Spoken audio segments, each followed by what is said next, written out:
Welcome everyone to the Clean Slate podcast. Daredevil exited Netflix in 2018 to many fans' disappointment, and since the acquisition by Disney of the property, many speculated about a return of the popular Netflix series. Well, that moment fans were waiting for is now here. Daredevil Born Again debuted last week on Disney Plus to mixed reviews and reported numbers lower than Acolyte and Agatha all along. So is this what fans were looking for in a Disney Daredevil show, or is this just a systematic issue with Disney Plus shows in general? Here to discuss on the channel, it's Bradley from Compatible Cinema and Warren, resident MCU defender. Welcome, guys. What's up, man? So, Bradley, I wanted to get your take first because I know you were very vocal about the show before it aired. I know you have a lot to say about the script and some of the story plot points, but first I want to talk about the use of CGI, which I think is a big issue in this first episode.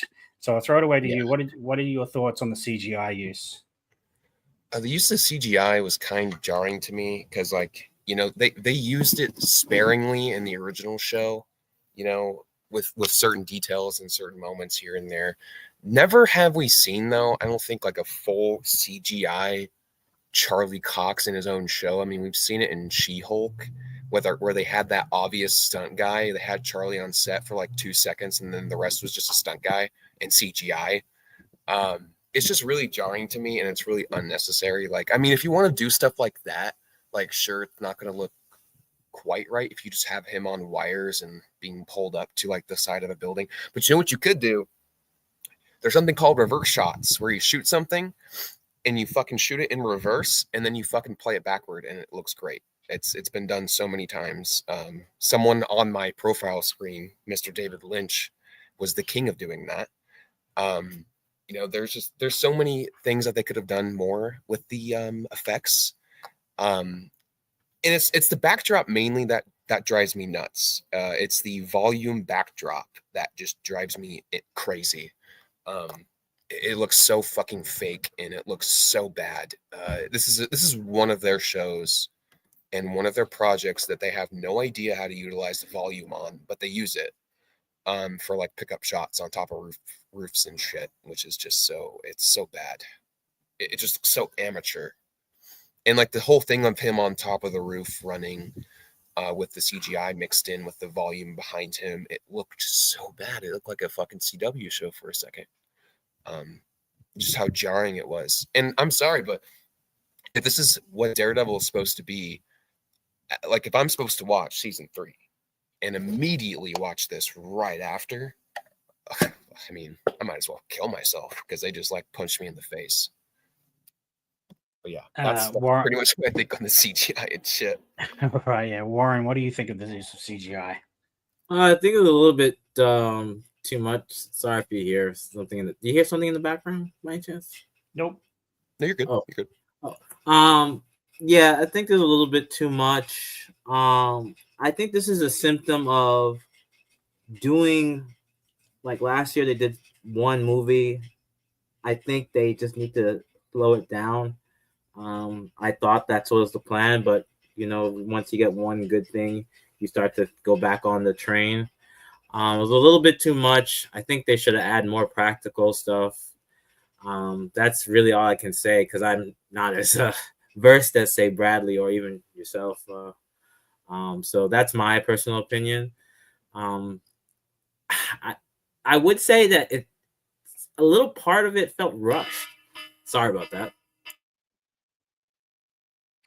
I'm gonna definitely say I think it was rushed, and also the fact that feels that way when we know there were reshoots, and now it's come to light the first episode was completely new. That the second episode was actually going to be the first episode. That's like the thing I read about last night. Now that we kind of know that, it's kind of really disappointing to me. They've taken the property, and I did what Bradley said. I watched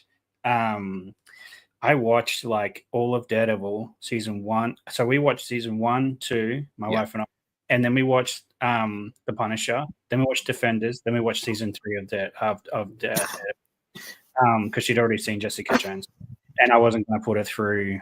Look, okay, just half a good season, and Iron Fist is terrible. So like, I wasn't going to put her through that stuff just to get the basis for Daredevil for again, and they took the realistic fights and the very the first time I actually saw fighting in these 2 episodes was when he fought the police officers. That was actually the first choreographed fight that actually looked real, because when they changed that CGI and they popped that like smoke canister, and it looks like PS3 graphics. It was par for the course for Marvel like movies. It was really, really bad and really really jarring. Like when I watched it, I remember just going, "This is not Daredevil." When they did that, because it was so realistic. The first one, there was I can't tell whether CGI was used, and that's what good CGI is. It's not. It's used sparingly to add to a scene, not used to replace an entire fight choreography. So I feel like that's why it feels rushed, Warren, because I feel like those reshoots where they made episode 1 basically to do this different storyline or different take. I think that's where I think we get that rushed look, because the second episode definitely feels more cinematography wise, it feels more like Daredevil than the first episode. The first episode feels like a Marvel show, a Disney Marvel show, whereas the second episode feels a lot more like a Daredevil show. But with that being said, I know you're chomping at the bit, Bradley, so let's get to the plot points. I'm going to give my take first. I think the sit down with Fisk was stupid.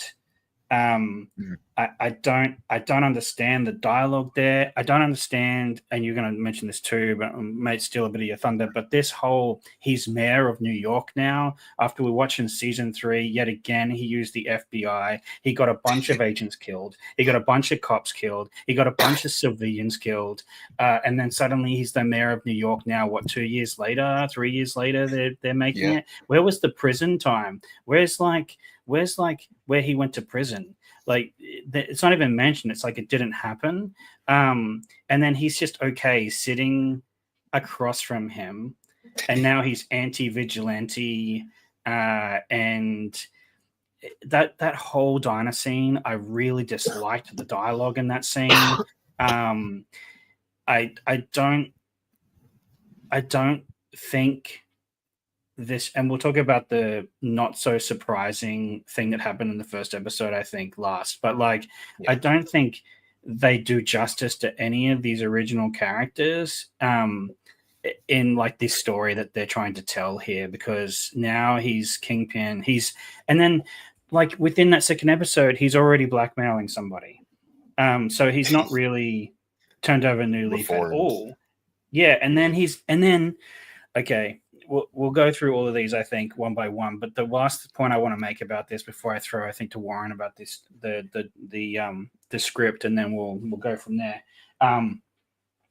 The marriage counseling scene was maybe the dumbest thing in that second episode. I do not care about Fisk's marriage to his wife. Why are we watching this? Why is this even a plot point? Why is this a story that we need to see as fans? I don't care about it. He adored Vanessa. Vanessa adored him. There is no this whole change of direction. They really haven't. It's jarring. They haven't built to it. They haven't given us a season of them not liking each other, and then they reference Echo. So apparently, I didn't watch Echo, so I learned in this season that he was shot by Echo. That's what I learned. He lost his sight or something. So I'm just okay, that's awesome, but why are we interlocking a season 4 Daredevil with a Disney Marvel show? That's another question I have. So Warren, with that said, plot points, what are your issues? A couple of things. So I think the problem with the show is you have to, well, not you. When I say you have to, I mean in general, they are trying to find a balance between normies, because there are some people that, even though it's been on Netflix, I have a friend, I'm like, have you ever watched Daredevil? He's like, nope, never even heard of it. So there's a lot of people that don't even know Daredevil exists. And I think this goes back to a little bit about the rush, the how it feels a little rushed, is that they're trying to focus on Matt, and they all this character buildup that like you, me, Bradley know about between Foggy and Karen. That's why they kind of put it to the side, because the normies or the people that just come into this, they're like, okay, we're focused on Matt Murdock. Is this blind guy? He can do all this stuff. So I think there's a little bit of issue there, where I think they should just personally have just focused on saying, hey, this is a continuation, fill in the gaps, like you said. Actually, to a point you mentioned, he was shot in Hawkeye at the end of Hawkeye. He was shot in the face in Hawkeye, but he had a bandage on his face in Echo. But that's another story. Plot points. I wish they would explain, like, Bullseye seemed like he's not being utilized well enough to me. I know it's one episode, but I just felt like he was just put there. Like, oh, it's Bullseye, we gotta have this fight, right? And then the whole roof scene, okay, that was all right, but then, like you said, the smoke just looks so something out of like what's that game with the key? Kingdom Hearts, like some like gas being controlled, like you're about to fight a boss. So it looks so bad. But oddly enough, the dialogue was what I like. The problem I didn't like with the dialogue is that it's kind of hypocritical, right? Fisk is saying, I want to do this. Matt saying he wants to do this, but then he does the opposite. So it's like two hypocrites talking to each other. That's my personal take with the dialogue. Yes. I liked it, but it's hypocritical about what they're doing, you know? So, and then the whole thing with like Karen talking to, like, that was just, again, rushed, because, oh, Matt, we didn't talk for months, and then Matt's calling, and it just seemed like they just wanted to take out Foggy and Karen, because, again, a lot of people don't know these series. That's and like, I think that's Disney's biggest problem. They need to stop caring about normies. Me and my friend discussed this. They just need to stop caring about normies and just do what Netflix did. Focus on the show. So that's my problem. What my plot points. Oh, and then White Tiger. They could have showed him a little. I forgot he even was in the movie, in this TV show. They showed one glimpse of him prior, and it was like a little snippet on the like. They could have like done a bit more. I will say the only thing that I like, and you know this, Paul, is that I like the fact that they introduced magic, but then episode 3 kind of makes me like, what? So yeah, that's my plot points. All right. So Bradley, go ahead. Do your thing. I know you're waiting to trumpet the bit at this. Do your worst, I guess. I think you're more angry about this than anyone on this panel. I think the plot points on this. If you're there. Oh, there you are. Yeah, it's just, I'm not more like angry. I feel relished being right. Because for years, when this show was announced, for years I was on YouTube talking to people about this show. And I'm a fucking huge, like, I love that Netflix show. It's such a huge show for me, just as it is for you guys and for a lot of other people. But, like, that's, like, one of my favorite shows of all fucking time. Like, it's definitely in my top 10. Like, it's just so, it's so well written. It kind of holds a special place in my heart for sure. So when they announced this under the Disney banner as a Disney Plus show, it just like, I lost kind of all hope for it. Not that I was expecting Netflix to get it back, because that would have been perfect. But what baffles me the most, like you were saying, Lauren, is like, I don't even think they wanted that to begin with this show, though. because with how it started out and how it was written before they reshot it and filmed, it seemed like it was a totally different show. Like it was a complete reboot. Like they didn't mention anything about the Netflix show. It was going to be a complete like soft reboot. Which is why I don't think they have a lot of Karen and Foggy in there, because they wanted to kind of like you said, weave them out. Like the normies don't really understand that, who haven't seen the original show and don't understand how essential Foggy and Karen are to Matt Murdock. They're literally his core characters. They keep him in check. They always keep him in reality, even when he's going off the deep end. You know, you always have Foggy there. That plot line alone in season 2 of Foggy slowly finding out Matt is Daredevil, and finding him broken on the rooftop or after the rooftop fight. It's so fucking good. It's so good. Man. It's so that speech afterwards that he has with him, where he finds Yes. out like he's lied to him basically since college, like Yeah. that he can hear when he's lying, that he knows how to see, like he can see with echolocation or whatever. Like all of that is integral to like Matt, like basically his Catholic guilt as well, like for lying to his friends for so long too. It informs his character, like even though he wants to protect them by lying to them. No, you're completely correct. The Foggy stuff is integral to I said this to D. I said this to my wife. I was like, he's like the heart of Matt Murdock. He's the one that brings him back. So it's like, because Matt Murdock's is like Batman. Batman and Daredevil are their true selves, right? The Mask is the person they play every day with everyone around them, like Bruce Wayne and Matt Murdock are the Mask. And so, and their humanity, right? And what brings them back is like Alfred or Gordon, Jim Gordon, other people like that. And with Matt, it's Foggy and it's Karen. As annoying as Karen is in season 3, she also brings his heart back. Like they're trying to stop him. Like it's in a drug addiction to him to go out and beat on people because he lets the devil out, which is again very interesting to his character. Hey, Hosea. So I agree. I just wanted to interject with that, but go ahead, Brad. No, and that kind of like leads into my biggest problem with this show, is they're doing the complete inverse of the last show, which is an actual Born Again storyline, but they're doing this Born Again inverse of like, hey, he's not actively trying to pursue Daredevil again after being so at the bottom of the barrel, broken, like he can barely move and fight. Like he has to work his way up to build up strength again so he can fucking be Daredevil. They're doing the complete inverse of that, where he's trying to suppress Daredevil, but no matter what he's doing, like I really don't like this storyline with Matt, where he's just so blindly like reckless. I don't know if you guys see it this way, but he just acts so reckless.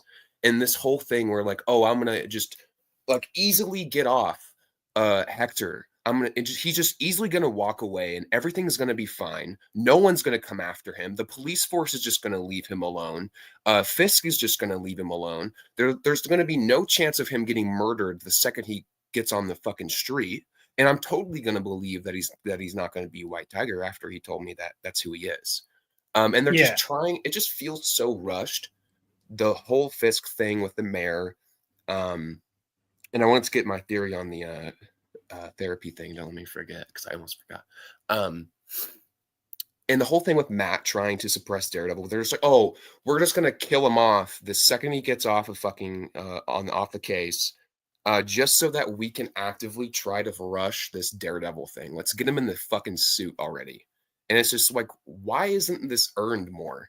Like you're just gonna kill this guy off, and that's going to be the big thing of getting him back in the suit. But it's just so, like you said, Warren, it's so hypocritical though, because Fisk is like, okay, so do you not want him to be Daredevil, or do you want him to be Daredevil? Because you're doing this. It's an obvious ploy of getting a Punisher imposter or whatever. I'm assuming it's the cop that we didn't see for a while, that like threatened Matt in the bathroom. That's what I'm assuming is the Punisher guy. So Fisk trying to actively get him, like push him to become Daredevil again? Or is he trying to send him a message like, don't even fucking try because I'll just shoot you in the face? Like, what the fuck is like? What is this writing in this show? It's like all over the place with its like with its intentions and these characters going back and forth. Like, it's so fucking out of. It's so weird. And the whole therapy thing, Paul, I think that's a complete reshoot. I think that all the therapy stuff was completely reshoots. All of that shit was put in after the fact. I don't think that was Yeah. originally part of the show. I don't even I think feel like Vanessa that was because they part of the want show. to, yeah, I don't think Vanessa was in the show at all because I think they wanted to do a complete reboot. I agree with you. And then the fans were like, what are you talking about? Like, there's 3 seasons previous to this that you need to Yeah. like involve us in. And like, I think what happened there is then they're like, oh, okay, guys, we need to help, like, we need to have the original fans back on board because there's a lot of them, but we also need to get our Disney Plus subscribers on board as well. And what they did is, and I think Warren is so correct, they compromise story, they compromise characters in order to get normies to watch this stuff. And they already had the Netflix they already had the Netflix viewership, and now they don't even have that, right? Because we're going to talk about that later on. The viewership of these 2 episodes is lower than the Accolade and Agatha all along. That's really bad, really, really bad. Given what it was when it was on Netflix, at least they reported numbers, which they don't really release all that often. But I think that the viewership being so low is an indicator of a few things with this show. But yeah, I think that that therapy scene, I agree with you, Bradley. I feel like that was a reshoot. I feel like I think the entire first episode was what they spent their reshoot money on, to be honest. And then they've probably got the similar story for the rest of it because they needed to explain Karen and Foggy out of the show. So then it's what the first episode was. It was like, hey guys, Foggy and Karen are here. Yay. Then we're going to do something to make you feel emotional, which it didn't do anything to me. And then, because it was cheap, and then they're like, okay, now we've shown them in the show. We're going to write them out now so that we can introduce our own characters in. It's literally what Disney did with Star Wars. It's almost identical to what they did in Star Wars. So in the movies, with Han Solo. The release form too is exactly what they did to She-Hulk too. That show's like 4th episode or what 6th episode or something was going to be the first one, and they like switched all around. They kind of like did some reshoots here and there. It's like the same thing they did with that show. It's like, why? What are you guys doing with your money? You're just pouring money out on these projects, and you have no idea what you're doing. You have writers and directors that have no idea what they're doing. And the big thing about this show is that the dialogue is just so lifeless compared to the original 3 seasons of the original show. Because you have a bunch of executive producers that wrote this show that have never written a fucking piece of dialogue in their life that's, comparable to even one line muttered by one random character in the original show. It's like baffling who they're hiring to get these people, like to get these fucking shows done. It's really weird. Like Drew Goddard was actively like advocating to come back. He was really interested in coming back and show running Daredevil again. And they didn't give him a single fucking call. But let's hire 3 guys to write this show. And it ends up being so bad that we have to reshoot. And now we have to hire 5 more guys that are in the same exact position these 3 other guys were. They're exec producers or producers of some kind. And let's get them to reshoot it and remake it. But they're actually knowledgeable on the show. And let's actually listen to people this time after already shooting the show.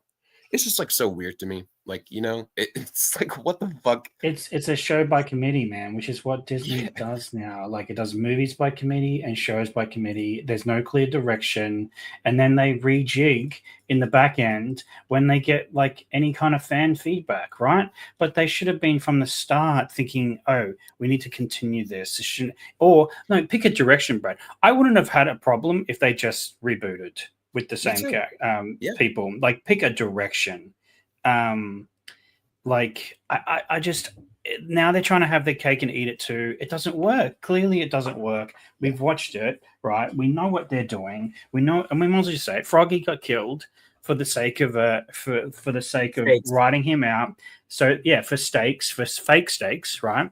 And for vegan steaks. And and like and literally so that he will take the mask off, so we get another season without Daredevil doing Daredevil stuff. Right? This is literally season 3 again. I don't want to see it again. I like him in the suit. I want to see him do stuff in the suit. Like that's why I watched Daredevil, to watch Daredevil, right? And then there was a rumor also flying around that it was going to be like a trial, like a trial every episode or whatever. And I'm like, I don't mind that because that's Matt Murdock. He's an attorney. It makes sense. But he should be out at night hunting criminals. That's his job. Like that's what he does. Imagine reading a comic. Imagine reading a comic, Warren or Bradley, where and I mean, there was a series, Daredevil, like Reborn or whatever. There is a series like this, but imagine that you watch. They do that. Imagine they do that comic series, right? And then they release another comic line, and it's Daredevil once again, not wearing the suit because a buddy died, and he just wants to be a lawyer now. Like, imagine how boring that comic line would be. One after another, he's not in the suit. This is just such a misstep to me. Like, and now you're like criminalizing vigilantes. So what you're doing is you're saying vigilantes are bad. Okay, so we're in the Marvel universe now. So is Kingpin going to say Iron Man's bad as well? Captain America's bad? Like it's like, okay, well, let's see more of that then. If he's going to do this whole propaganda thing, let's see that. At the moment, I don't know what his motivations are. Yeah, sure, there's 2 episodes. One of them, which I think is a total reshoot to just put characters in there that we all know and care about, just so that, you know, it gets us in the front door so that they can write their own story. That's essentially what it is. But I just don't see a point, a perspective that any of these characters are going. But yeah, go ahead, Warren. So again, this is the problem what they're doing. This is, just follow me here. They're setting up Spider-Man, if you've noticed, right? Yeah. Because also this Kingpin Fisk, I don't know, Bradley, if you do read the comics, this is their adaptation of Devil's Reign, where Kingpin becomes mayor, and he Purple Man, he takes over Purple Man, and there's the problem is that Fisk got his mind sort of wiped, kind of like Dr. Light. He knows that Matt he knows Daredevil is somebody that he fought, but he doesn't remember who Matt Murdock is. But needless to say, I think they're trying to build up Fisk as, from what I read, this was speculated, that Fisk is supposed to be the king, like the Thanos of like the game of, you know, street level. That's what they quote unquote are doing. That's why he mentioned all these people. I think it's too much heroes they mentioned. Like, you didn't need to mention Spider-Man. Punisher and Daredevil was fine. I would have been okay if you mentioned Luke Cage as opposed to Spider-Man. You're just doing it because, I heard a guy that swings on webs. That, like, son, you know, they mentioned. I think that's really what they did. So that's my issue with that. And then, to me, Matt is having, like, to your point, if Foggy was in that courtroom, he would have said something to Matt. We're not talking about episode 3. So he would have. Well, not yet. Sorry about that. I think Foggy would have been. When I look at Foggy and Karen, let me put my thoughts together. It's like his yin and yang standing on his shoulder. Like you said, Karen's annoying, Foggy's more calm, and like they're balanced. We are seeing an unhinged Matt Murdock who's making these amateur mistakes. Like, if it's year 1 of Daredevil, like if you were to compare it to Batman, but he's just making like these amateur mistakes. He's unhinged. What he did on the rooftop, right? That's not Daredevil. Even if Foggy died, he wouldn't have thrown Bullseye off the roof. He would have beat him up badly, but he wouldn't throw him off the roof. I know that. That's not the Daredevil. I know that's more of a Punisher thing. That he's like, okay, I'll kill you somehow, right? So I think that they're trying, and I think that was to make it more of that R-rated. Oh, like, all right, Disney Plus, you guys just did something R-rated. You threw a guy off a roof and he's bloody and all this stuff. So I don't know, like, that's my personal opinion of it. You know, that's what I'm seeing, and I think they're doing too much, because now, then this is my last point. There, rumor has it that they're trying to do Spider-Man King Black. They're building up Spider-Man, and they're setting up. They're doing that thing where they said they wouldn't. They're setting up the movies, but there's so many things missing right now that it just feels so weird, and the reshoots, and there's not enough story. And then the fact of the matter is, there's only 8 episodes. I don't think you can. Not Daredevil was 13, Bradley, if I'm correct. Yeah. You can't do 8 episodes of Daredevil. I personally, as much as I am, can defend here and there, 8 episodes is not what's it's going to be. We're going to get at least 2 fillers and probably 2 episodes of him in the suit. Personally, the end. It's going to be the end again. It's going to be just like season 3. He'll be in the suit right at the end. It's so. This is what I'm telling you. It's boring. This is boring. And that's not. I feel like that's not opinion. That's fact. Because if we look at what's happening here, and even the Variety article came out about this, it's 7.5 million views on Disney Plus at the time of this article. It's in. No one cares. That's what I'm saying. And I feel like that's a Disney issue as well, because they've done so much to damage their integrity with these trash shows that they've brought out one after another, right? Each one getting less and less viewership. It's just, I think that they've damaged their thing. And even if we look at the post engagements here, it's people watch Acolyte and Agatha all along more than rather over Daredevil. It's crazy.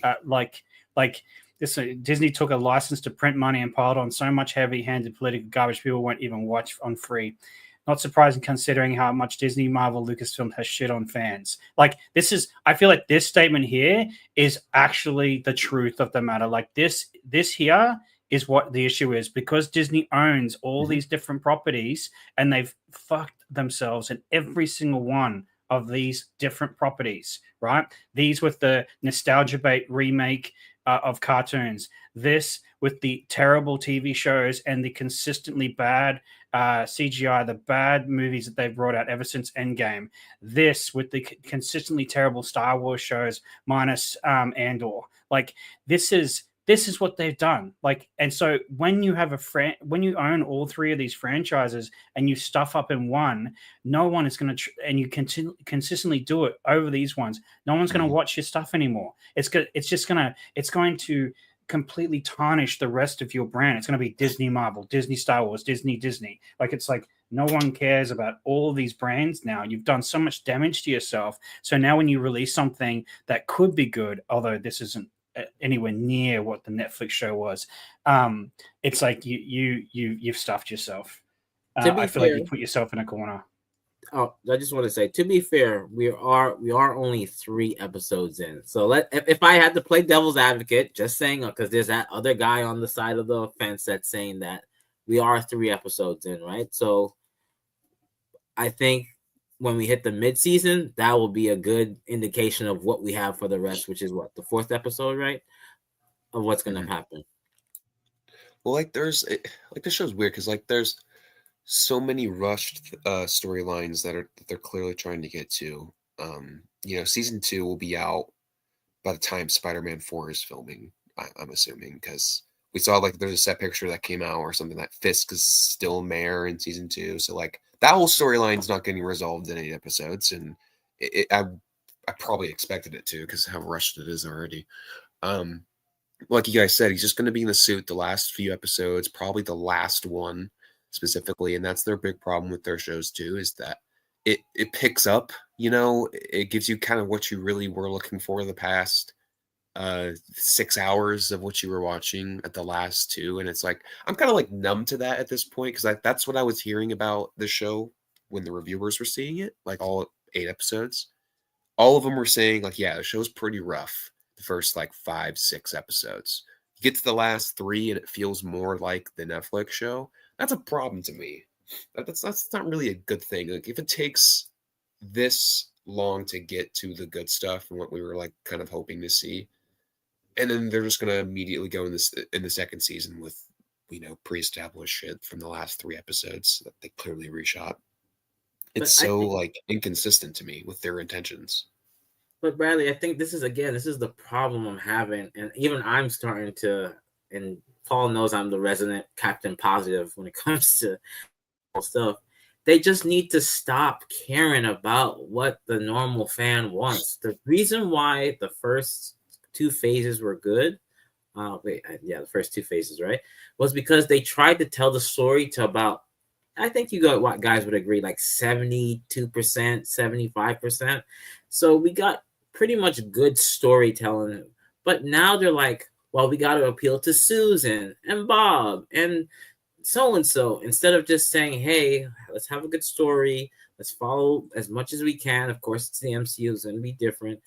I think a lot of companies, and I've seen this in games, I've seen this now in movies, shows, all sorts of things, they are trying to pander to this crowd, and just instead of just focusing on what makes the bottom dollar because it's what's trending. So I think that's another symptom of this show, is that instead of being core to its values, they're trying to make it more generic and easy to digest. When it's not like what baffles me, and this is the last thing I have to say. What baffles me is that we have the internet, and people don't want to research. People don't want to go.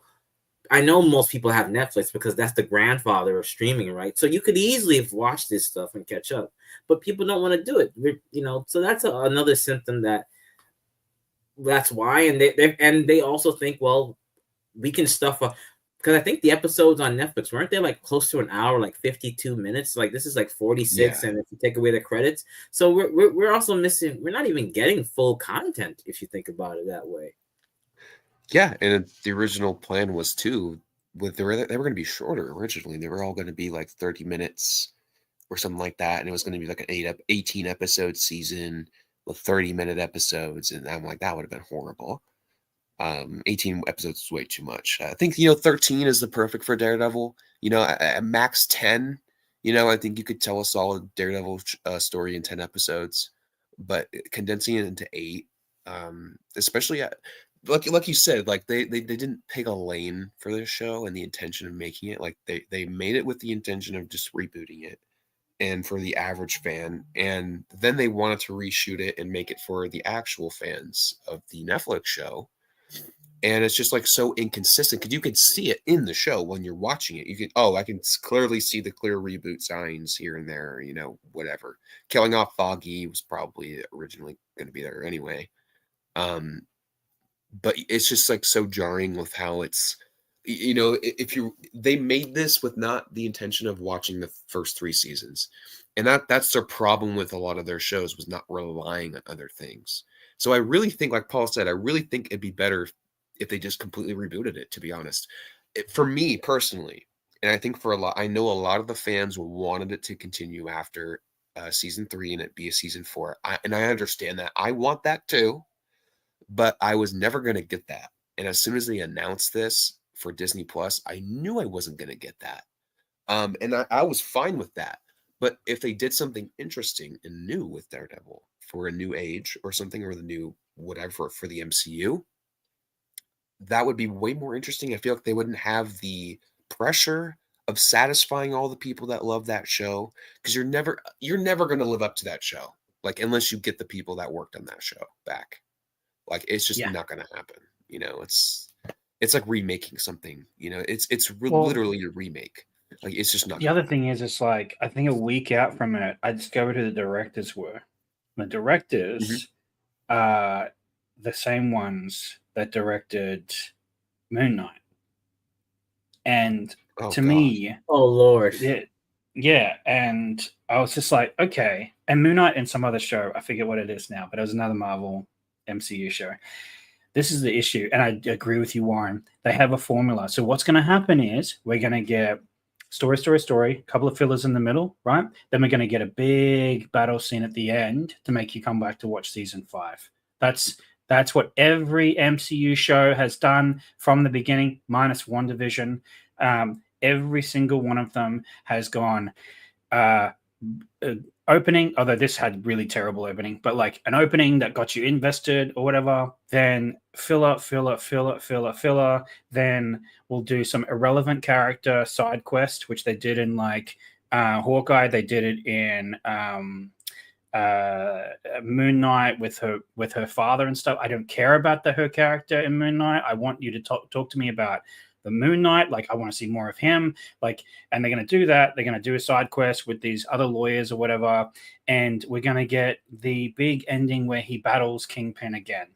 Like, and then we've added White Tiger into this for what reason?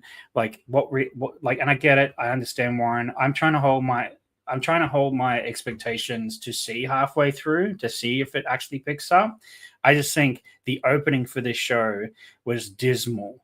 That CGI, like that conversion to CGI so that they didn't have to pay stunt people to actually coordinate a stunt action scene, like where they're fighting in that bar, was horrendous. Like, given what we have had in the previous Daredevil shows, and now we're getting like, I saw these guys online, these people online doing retroactive criticism. Now they're going, oh, it looked just as bad in these shows too. And they show like the fight scenes from like Daredevil, like the first season and stuff. I'm just like, are you serious? Are you comparing what we saw in Daredevil Reborn to what we've seen in the previous Daredevil one shots? Like, are you joking me? That prison escape scene alone destroys anything that they've done in that first episode. That CGI gub. People are so used. I'm going to go on a rant now. People are so used to seeing these CGI fight scenes, thinking that they look good or whatever, and they forget they can go watch a Pirates of the Caribbean film and see better CGI from like 20 years ago. What are they thinking? Like, saying that these gritty fight scenes, like the only thing that was impressive out of those first two episodes was, again, that fight scene where he's like, don't do this, and he smashes those coppers, like destroys them in 2 seconds, those crooked cops. Like, that was the only visceral fight scene in these two episodes, and we better see more of that than the CGI battle between him and Bullseye in the first episode. Terrible. I agree.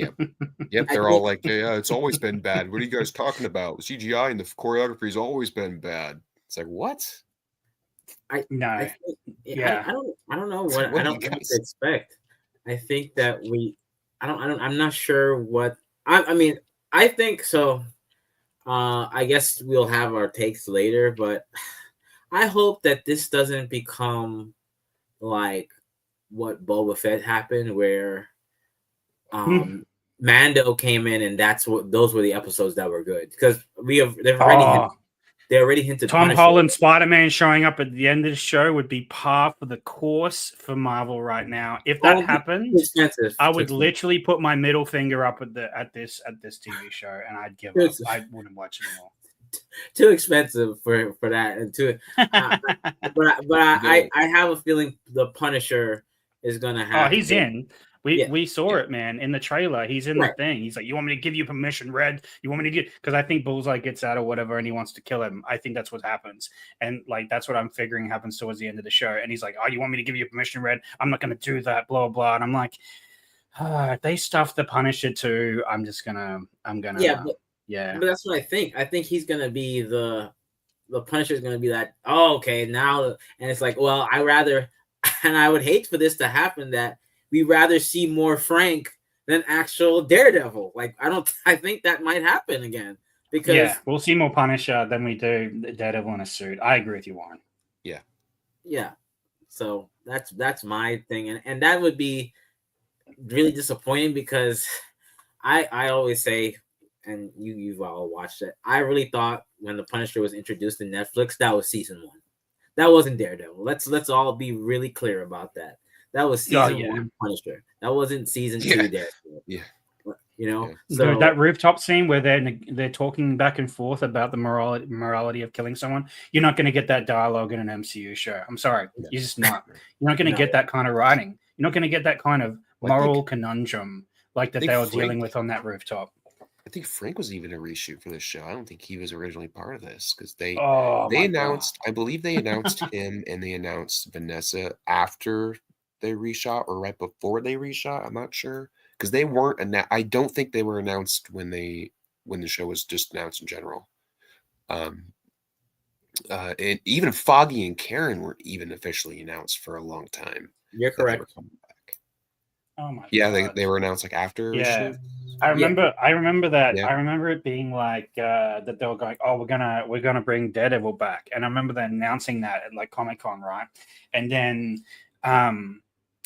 because Daredevil appeared in like No Way Home, and I was like, okay, cool. And they're like, oh, we're getting original cast member back, like for Daredevil and for Fisk, and I was like, good, that's a good step. But then they're like, yeah, we're gonna do our own thing, and I was like, that's a misstep.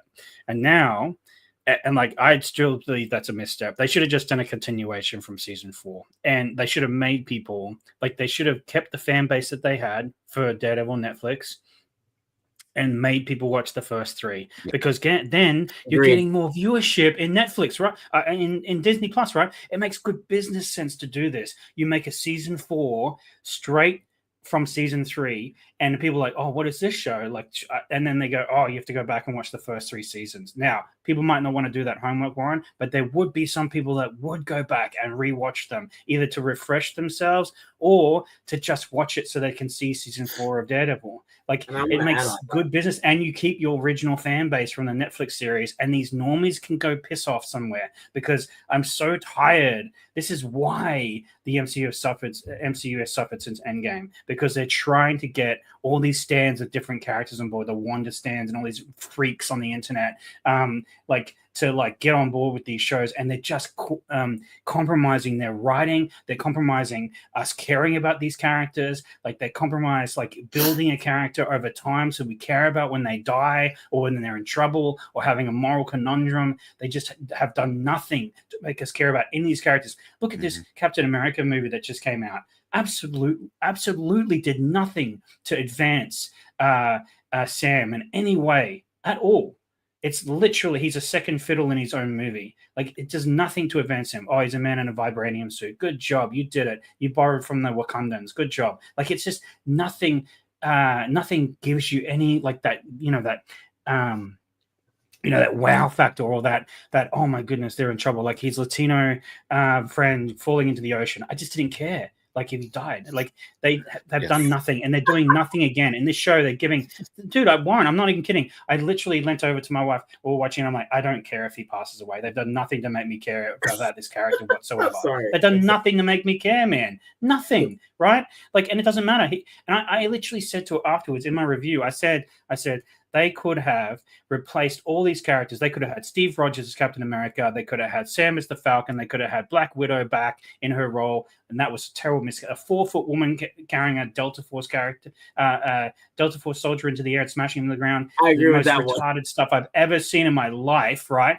In this movie, and then the shield ricocheting off of 2 missiles blowing up, but they could have replaced all of the characters with the original cast, and it still would have been a terrible movie, right? A terrible film, because it's boring. That's the worst part about the MCU right now, is that it's boring. There's nothing interesting, original. Everything original in that film was done better in Winter Soldier or other MCU films. And this is the same thing for these MCU shows. They go by a formula where they start strong, although this one didn't. This is the first misstep I've ever seen in an MCU show where it doesn't start strong. If they had started with the episode 2, which I think was their intent, and they just had done the show, I feel like it would have been a strong start. And then we're going to get these boring middle. I'm telling you, Warren, in the middle of this show, when we're reviewing this, in the middle of this show, there is going to be fillers, right? They're going to fill out. I don't think you can. And in the end, it's going to be a big battle between White Tiger and Fisk and Bullseye, blah, blah, blah. And he's going to get in his suit. Finally, he's going to suit back up again. And we're going to go, yeah, he's in his yellow suit. Well, yay. That's what they want. That's what they do every time. I just want to say, I think you're correct. I wanted to piggyback on what you said earlier, where you said, I think they should have, their advertising wasn't enough for Daredevil. They should have been like, hey, like you said, watch season 1 to 3 to catch up with Daredevil and run a promo, and people would have probably watched it. And about I don't think they can, because remember, they already, this is not a spoiler, by the way, they already said that Muse is in the thing. And Muse is going to be a very conflicting character. Again, these people don't know about this. He's actually an Inhuman. I read this story. So this is going to be a very. They're not doing Inhumans. They're not going to add the Inhumans. This is not a spoiler. Muse. We saw Muse when he signed the book for Heather. That was Muse, by the way. So I don't think they can do the filler because then that's Dragon. I'm sorry, Paul. That's super Dragon because remember Matt's gonna have to deal with Bullseye. Bullseye is gonna be annoying. He has to deal with Muse. Yeah. And he has to deal with Kingpin. I don't think they can afford to do filler. And if they do filler, it's gonna be pretty bad because it's probably gonna be at 4 minutes, which would make this probably be the worst show. I might be going down and saying it's not the worst show. Yeah, I agree. I think the show's just gonna be like just by the numbers, like they're just gonna keep going and going. Like something's gonna happen every episode. It's just gonna be like a rushed nightmare. It's kind of what I'm getting the sense of. Like it's just they're gonna rush every episode. The closest to filler I can probably see it getting is probably this one that came out last night. You know, the only thing that really happened is White Tiger being shot in the face after 2 episodes, which seems really pointless. To have him in the show in the first place. It could have just been a random guy. Didn't have to be White Tiger, but they're doing that whole thing though. They're trying to get Matt into the suit again as quickly as possible by killing off a vigilante, especially after he gave him that speech of like, I can't just just stop being White Tiger. Like it's who I am. Like I can't just stop it. Yeah. Without getting too much into episode 3, because we're doing 1 and 2, but like I think with that, it's so we can get female White Tiger as soon as possible. That's the idea behind that too. Yeah, his daughter's I'm sorry. I don't. They did it with Hawkeye. They diminish other characters so they can elevate their female characters, so they can bender swap them, whatever. Like it's always about that. That's what they're doing. It's not a conspiracy. It's very much a fact now. This is not a talking point. This is actually true. This is what they're doing. They just switch characters out so that they can have females in there or whatever it is. Like that's all it's about now. And it's obvious. Yeah, they did it with Ben. Yes, this. Oh wait, no, we haven't talked about this. I don't care about this on the streets interview trash. Like it's so jarring to me when you go from one scene with Matt Murdock talking about a case, and then we go to the streets and we're doing some iPhone interview reporter thing with this niece of this dude that was like actually a good character. Like it just reminds me that there was better writing one day, like back in Daredevil's heyday. Like I don't care. Why are we watching this? Why are they filling the episodes? That is filler, Bradley. Why are they filling the episodes with this irrelevant trash? Oh yeah, what's going to happen? She's going to come out and Karen's going to, because Ben Urich had no connection to Matt at all.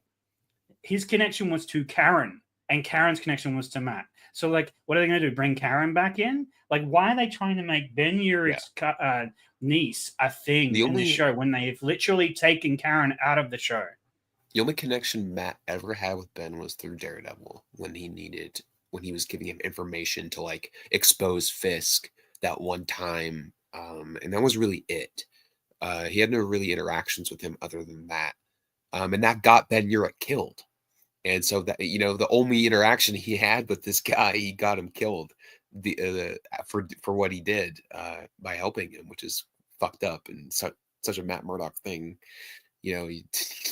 but that's like a year one thing that you'd expect from Matt Murdock. This with White Tiger is like so reckless to me. It's like, oh yeah, I'm just gonna easily get him off, and oh yeah, we're just gonna get to the storyline with him. And it does feel like the whole interview thing feels like filler, and it feels like total reshoot shit. Like it's so that shit was so shot like 4 weeks ago and just put in the show. Yeah. And they put a little, Snapchat film filter over the top of it to make it look like it's so cheap, dude. Yeah. It's so stupid looking. It's so bad. I don't understand these ideas with these editors and these directors. Like, they think that it looks cool. It's like that consistent going upside down and smile. Like, I don't understand why you think that looks good, or whether that's an actually interesting directing choice. It's not, guys. Stop doing this stupid things. Like, just you can tell a simple story and it's amazing. Why do we have to do all these things? Like, you don't have to be fancy with this stuff. And we're when you fill your show with multiple characters that give nothing to the main storyline, or we don't know yet, to be fair, we don't know what's going to happen with Ben Urich's niece. I don't even remember her name, and I don't care. Like,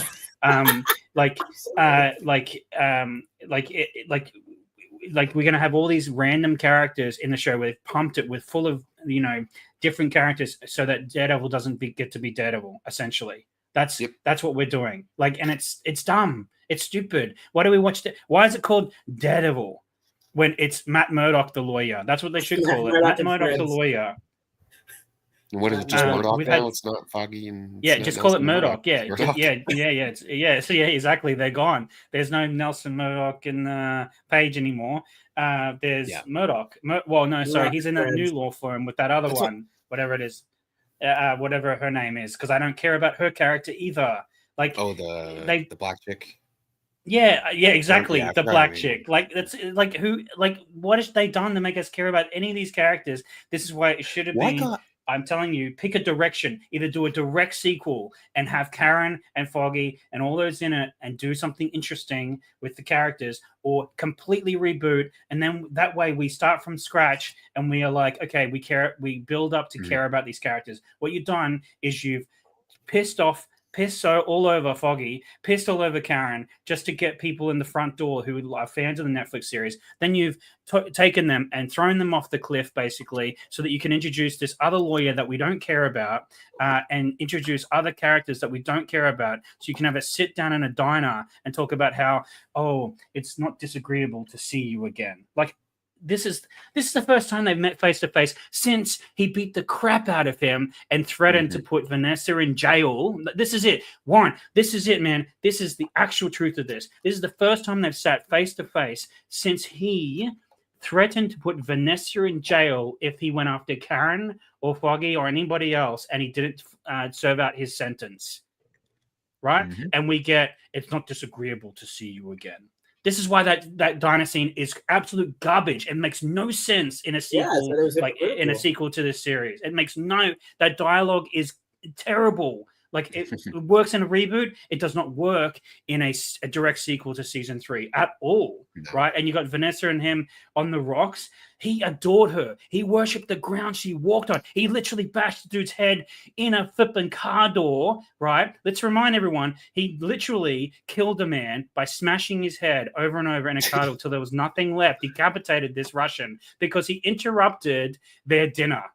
You embarrassed me in front of Vanessa. Like, this is where we're at. And now we're going to marriage counseling with the Fisks. This is where the writing's out of the show now.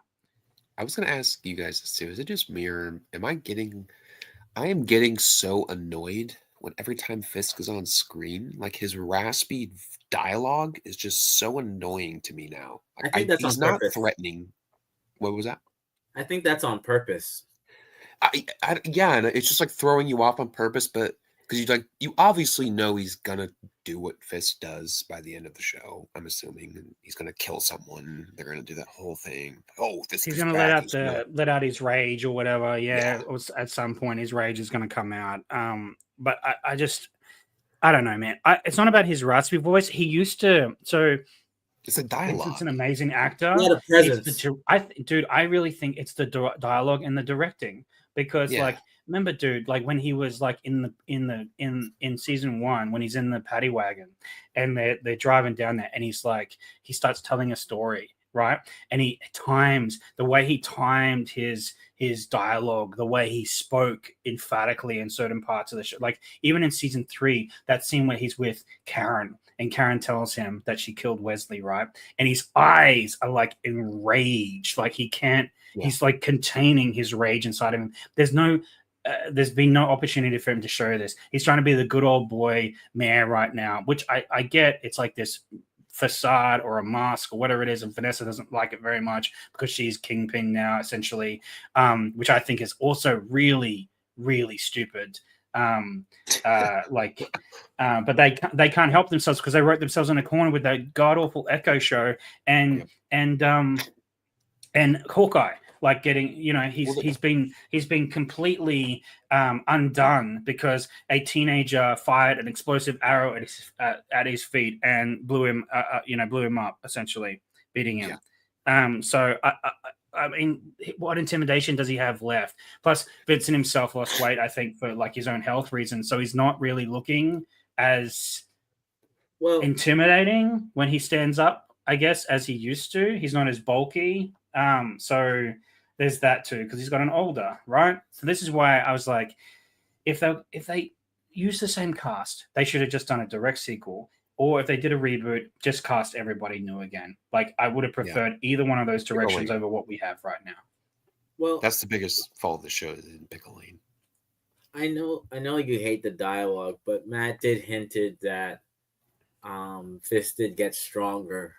He could tell that Fisk got stronger and lost weight. So, and I believe, don't correct me. I believe that he's going to get more bulkier as the season goes on, apparently.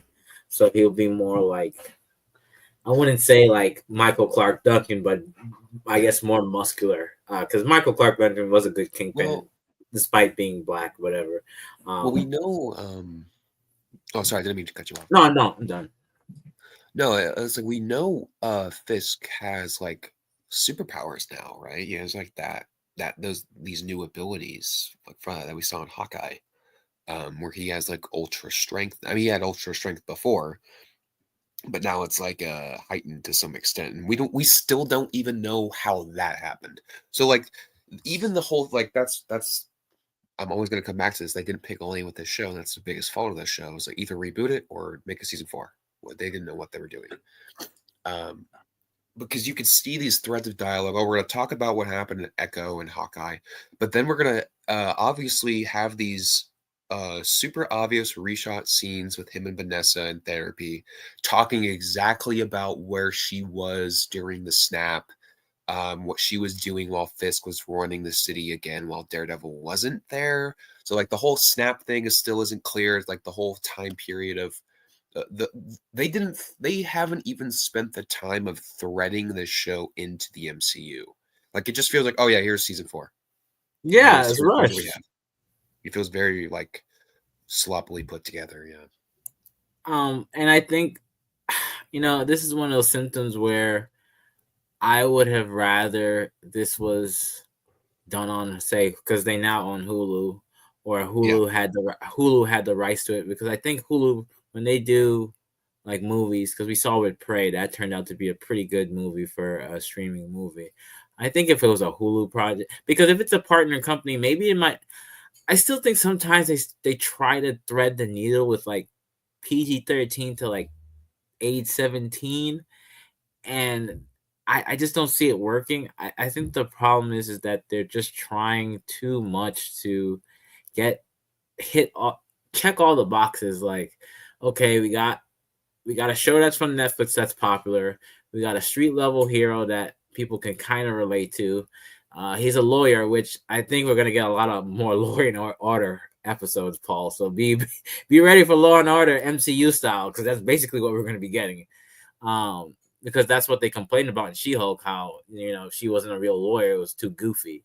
So I think we're getting too much, and then there's no backstory. So like, you can't like if they can do one shots for Guardians of the Galaxy, why not do like a one shot for Kingpin? Show what, like maybe like a 2-episode thing, but I guess that's too much money and it's not in their budget.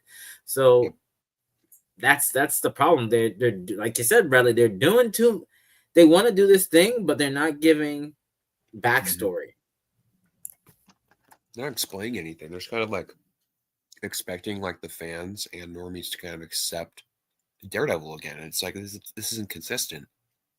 And the whole thing with Fisk, dude, they could totally do that with Fisk, because they just announced that They're doing a Punisher special, kind of like what they did with Werewolf by Night, like probably like a hour and a half, 2 hour special of the Punisher, Yeah. and like catching up with him. So I'm like, okay, well, you can do it with the Punisher, which I'll be shocked if it's as violent as that show.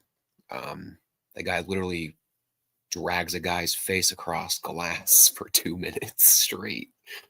Yeah. You know, that's the whole thing, though, is like they're trying to live up to something that they didn't intentionally make the show to live up to anyway. So they're setting themselves up to fail with the show.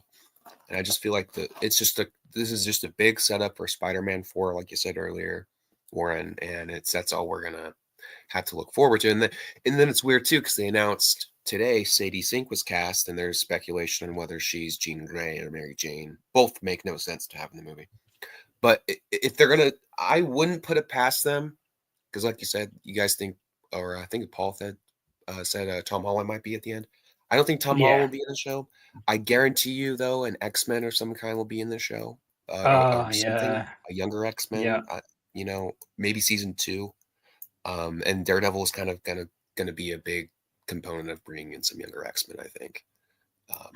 I don't see X-Men. I could see Luke Cage appearing, man. I could really see Luke Cage. I want to see those guys back too. Yeah.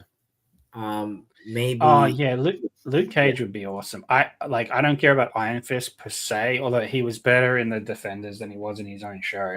But and he's a lazy actor that doesn't like his stunts, and that's why he puts a hood up every time they go to do fight scenes in kung fu, that really bothers me. I don't like that at all about him as an actor. But like Luke Cage, I'd like to see him back. Sweet Christmas.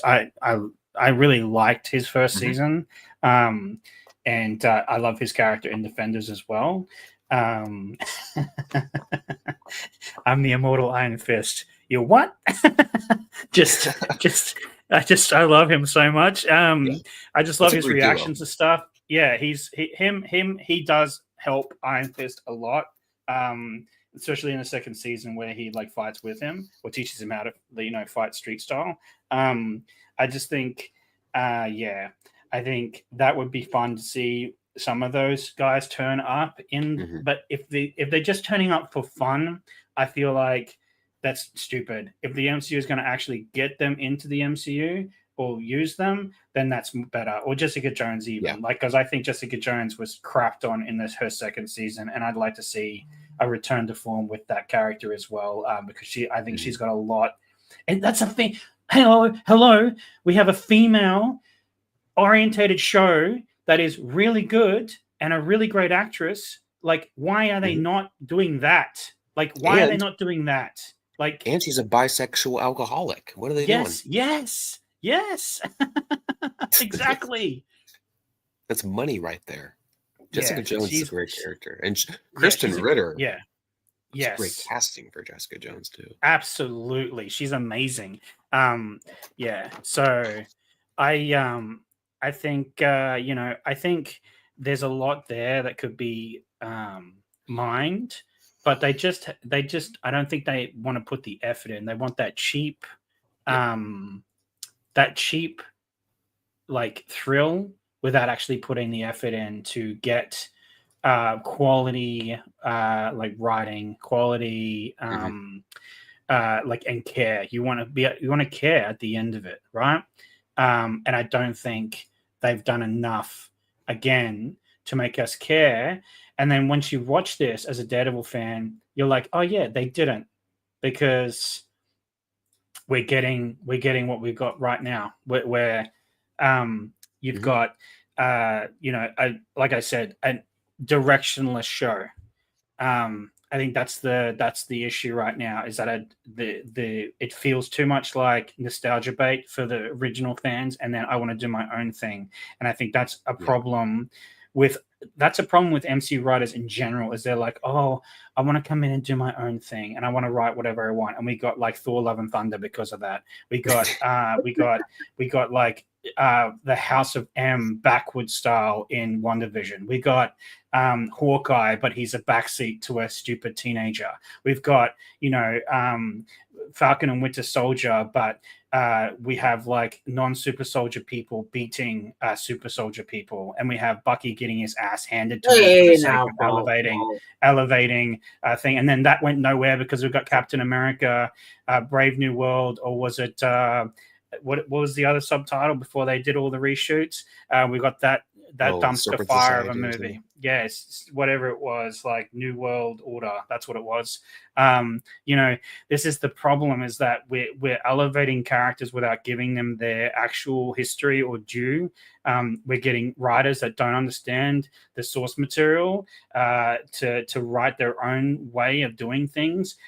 It's directionless, and that's the biggest issue with the MCU. It's like, I watched a video the other day, and they were talking about the MCU, and they were saying the MCU has literally taken the worst parts of the DCEU and started adding it to themselves. Whereas, like a few years ago, a few years back, the DC universe was directionless. We had one person in charge writing his fan fiction as the primary universe, and now we're getting the same thing, but we're getting multiple writers writing whatever they want.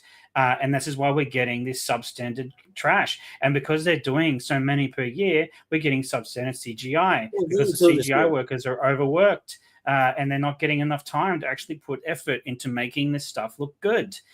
So this is the problem. And Bob Iger is on the money, because I heard it last year. He was saying we need to do less projects. I'm like, yes, MCU should have 2 shows a year and 2 movies a year. That's what they should be capped at. So they can actually have proper writing, proper detail, proper CGI work, proper visual effects, proper special effects put into these 4 franchise things that they're doing per year, right, to give quality. The fact that you re-release No Way Home in the cinemas again because you're like, oh, it's completed now, we completed the CGI. The fact that you rework the CGI of Thor Love and Thunder after it's been released at the cinema before it goes to Disney Plus and Blu-ray. This is garbage. This is game day one updates. They're taking their kicks from game companies going, oh, by the way, you bought this game, you pre-ordered it to play on this day. By the way, there's a 90 gigabyte update now to do on it. It's DLC. Garbage. And us customers, we deserve better. You're paying $20 to go to the cinema to an IMAX screen. You better get a fucking full movie. This is the problem with these companies. People keep paying for them, and you've got these shills online on Twitter going, "Oh yeah, it's so good, it's amazing," sucking these things off, and it's like, no, we should demand a better quality of content for what we're paying for. The economy is in the trash. If we're going to watch entertainment, or we're going to spend our time, which we don't get back, right? That's the only non-returnable currency that we have. You make something that actually is quality, right? Write something that actually gives us something to feel. I'm going to say it. Like, I've binged this show this last week. I don't know if you're into medical dramas or whatever, but I'm watching this show called The Pit, right? And I only watch it because Noah from the original ER is in this show. It is the best, medical drama I have seen since ER. And I watched ER when I was a teenager with my mom when it came live to air on television here, right? Before streaming existed for you young people out there. There's nobody having sex in closets like in Grey's Anatomy. It is literally a medical drama where they literally work in an ER and people come in with their issues. Yeah, there's interpersonal stuff that's happened, but it's nowhere near the level to get these idiots on board that want to watch people having sex in closets in the middle of an ER or a ward, right? Like stealing away time. And I only mention this because the quality of this writing, right, is phenomenal.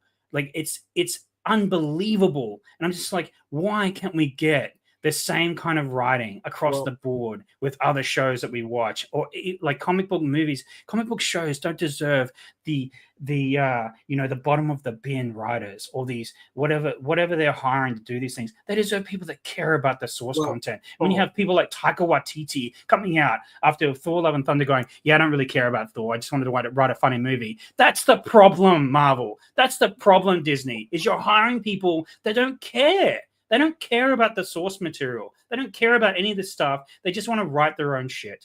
Okay, rant over. Paul, I wanted to say kind of what Bradley said, and I think you mentioned it. The problem is that these shows were supposed to be originally released last year, if I recall, right? So like because we're getting Ironheart at the end of this year at some point. I Oh think God, help us! Yeah, okay, good times. Yep, I love that. So good. I'm so, definitely watching that. Not so you got to remember that they, to be honest, and this is the correlation you'll understand.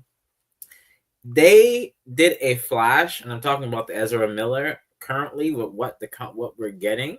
They did a Flash with current DD. I told that to somebody, and they're like, "Well, that's kind of harsh." I'm like, "No, man. Like we're not getting what we were asked for. Like, because like then the Flash had multiple reshoots, and it was still terrible once.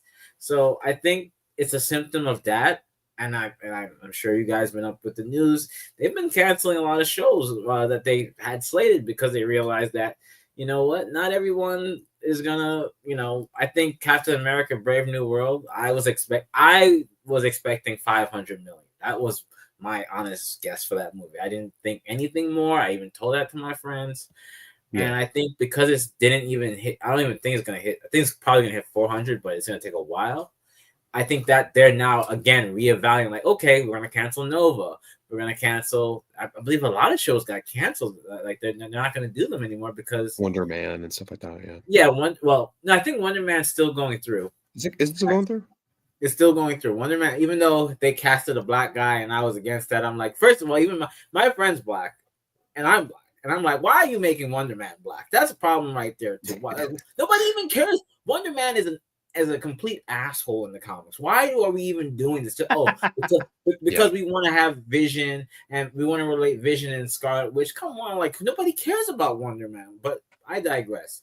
My point to circle back. My point being is that I think this is a symptom of the end of last phase with the MCU phase that we had, and they already started these shows, so they have to now. I hope again. I'll probably be 70 before I get an actual good show again. But I hope that the next show, because I don't know what show they have planned for next year, is better. But right now with what they're given, it's not good quality. It's not good writing. It's not good. No. They're not using any source material. And if they're trying to correlate it to it's going to be even more convoluted because remember, they're doing Doctor Doom now. So if you're trying to build Fisk up and then go to Secret Wars, like people normies have a problem just knowing who Daredevil is. You think they're gonna recognize characters once this movie comes out? Like they're doing a Justice League. They're doing a DCEU. They really are. Jumping the gun. Yeah, I think that commentary that I watched the other day is absolutely correct. They're literally doing DCEU, and now it's like Warren, it's this Fantastic Four movie, man. Do you know, like, it's so funny to me. The guy that playing Ben Grimm is literally Micro in Punisher.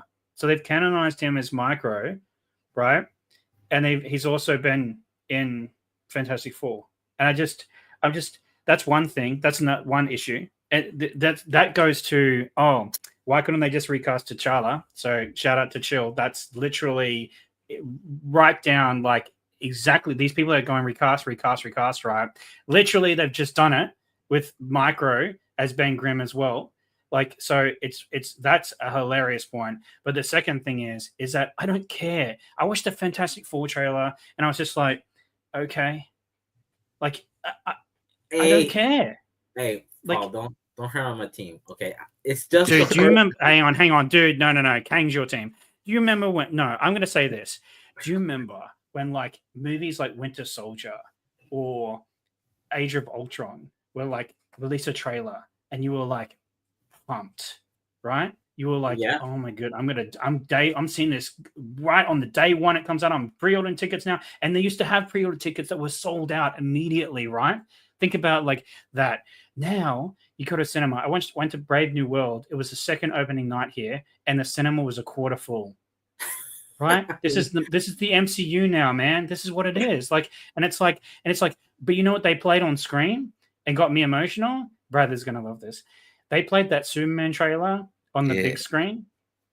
And bro, I almost got tears in my eyes. I was like, oh my God, the boy is coming to the big screen. I can't wait for this movie. And it's released the same month as Fantastic Four. What do you think, Warren? Do you think people are more excited to see a Superman film or a Fantastic Four film? Both. both. And here's the explanation. Okay, both. I will say first thing, the CGI for Ben Grimm is good. I've been wanting an actual good looking Ben Grimm. That's my favorite team. That's always been my favorite team. I've told you that too as well, along with Thunderbolts. Those are my two favorite teams. Thunderbolts, yeah. Oh, no, we don't need to talk about that. Okay, but I'm gonna say this: Superman will be the best movie this year. Superman's making $1 billion. I will go down on that. I think Fantastic Four is going to be the second movie because I think we're getting things that we actually wanted from the first iterations that were terrible. Like the first movie was pretty good for its time. The first one with Jessica Alba, that was a pretty good movie for its time. But the Cloud Galactus and the Silver Surfer and the remake the second movie Silver Surfer was good looking, but like the Cloud Galactus was dumb. But like I'll give you that, man. That first that gets shit on so much, and like that first movie actually is pretty good. It's campy, it's cheesy, and that's what the Fantastic Four should be. Now, if that is the way that it is for this, although I will say that my missus was like, Ben Grimm looks like he looks like he's got a penis for a head, but I'm like, that's what he looks like in the comics. But like, you know, like the eyebrows make him look like it's literally a dickhead. But like, I'm like, that's what he looks like in the original comics. It makes sense. I just feel like I don't know. I don't know, man. I agree with you, Paul. Superman will be better. About an MCU. It's so hard to be excited about an MCU film, man. Like, I don't know. Hopefully, I'm not saying don't watch it. I'm not saying it's going to be crap. Like, I'm going to see it. Obviously, I'm going to see it. But like, I'm so much more excited for Superman, man. I'm not so hyped for that movie. No, we're not fighting you. I think this is a different word you're interacting. I told my friend Superman will be the best movie, and I also said that with hiring Gunn. I don't know if you guys saw the trailer or those pictures. The Green Lantern show looks like that's going to be good too. I just think DC's is going to be on a high, and I just don't see. Marvel's really got to go back to the board, but I agree. I think Superman's going to make $1 billion because it has. You're not the first person that told me that they almost teared up and they was like they got so emotional just watching the first teaser. You're not the first person, so that means that it really hit you. It hit a lot of core fans, and even if you're not a core fan, you got a sense of hope watching that trailer. You got a sense of I got to fight my way back or something like. It was, so I think it's gonna be better. Dude. I think for this year when it comes to comic book movies, it's gonna be Superman 1, Fantastic Four 2, Thunderbolts 3, and Captain America's bottom. That's what's gonna happen in the year. That latest trailer for Thunderbolts, man, was the most rip-off Suicide Squad trailer. It was A24 style. It was A24 style. It was so. I remember watching. I'm like, what is this now? You're really leaning into this Suicide Squad look so hard right now. Like, not the Suicide Squad, by the way, not James Gunn's one, but the original one. With 2016 Suicide Squad. I don't know. I will watch that film because Bucky's in it. That's the only reason why. And by the way, that's the only part of the movie that anyone cheered in when I was in the cinema for Brave New Worlds when he turned up. Once again, Sam needed Bucky to tell him that he deserved the shield, like we saw in the original TV show. But like, I feel like the Thunderbolts, I don't know. It's a hit or miss for me at the moment. Like any MCU, I go in there. That's not true. I went into Brave New World knowing it was going to be a rip job of Winter Soldier, but worse. And I was right. That's the problem. That's the problem, Paul. You shouldn't have done that. I knew it was, dude. And I was right, though. Every single second of it, I was like, this is a rip job of a better movie. It was, dude. Everything good in that film is ripped from another film that's better. No, Paul. I think here's my take. And I'm not saying the movie was great. I'm not saying the movie. I think the movie was a little bit average to a little bit between average, a little bit over average. It wasn't above average. The problem we had here was this was more of a Hulk 2 Part 2 movie. That's the problem we had here. This didn't feel like Captain America. Because if it was, we would have got more build up for Sam. This felt like Harrison Ford took over the screen, the screen time, and I mean, it made me think. Well, I wish I had you for Ross instead of Hurt, even though I like William Hurt. So this was a Hulk Part 2. That's the problem, and that's a Disney problem because they don't own that rights. Now, could they have done Sam better? Yeah, I personally think I said that they should have never used Red Hulk. Period. Point blank. That's the problem right there. They should have used someone like a cyber, like Arnim Zola. Bring him back. He was an AI in a computer. Yeah. Like, there's plenty of Captain America villains that Sam has fought in the comics that you could have added or brought to on the screen. So that's the biggest problem, Paul. They put the Hulk thinking, oh man, we got this big CGI character. It's the Hulk. It's going to be epic. No, that's not. That you want to know why you like Winter Soldier? Because it didn't have a Hulk in it. It had like two super soldiers going at it, and it had spies and all that stuff. It didn't have this element of the metahuman. That's the big issue, really. Well, it's a sequel to the Incredible Hulk, and they follow up on plot lines that were set up in Black Widow of all movies with Thunderbolt Ross, and they don't even talk about like him in a cane, like when he was using the cane, and when he mentioned he was taking the pills, which is a clear, he was taking these pills for fucking years. Yeah. But dude, it was also that he could show, his daughter the Japanese flowers again. Like, that's what it was about. He kept a guy prisoner for 16 years so he could walk through some flowers with his daughter. But nevertheless, the plot lines of this movie were it was atrocious.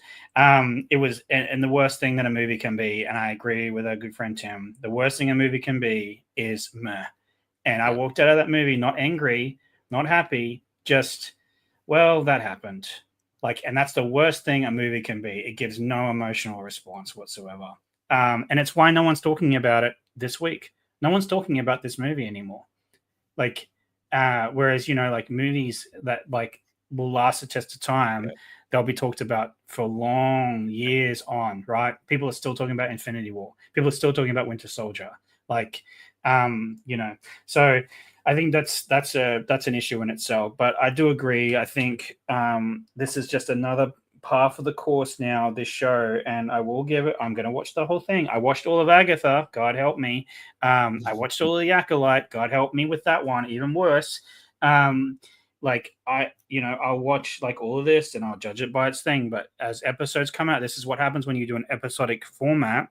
You will judge based on each episode, and then you can give a full season review at the end. So that's why we do these things. So for anybody like listening to this or thinking about it going, oh, you can't judge it because not all the episodes are out, it's like, no, we're judging the cinematography, the CGI, the acting, and the script so far via these 2 episodes we got. There's 3 out now, but we're talking about episode 1 and 2 primarily. So and I'll probably do 3 and 4 next week.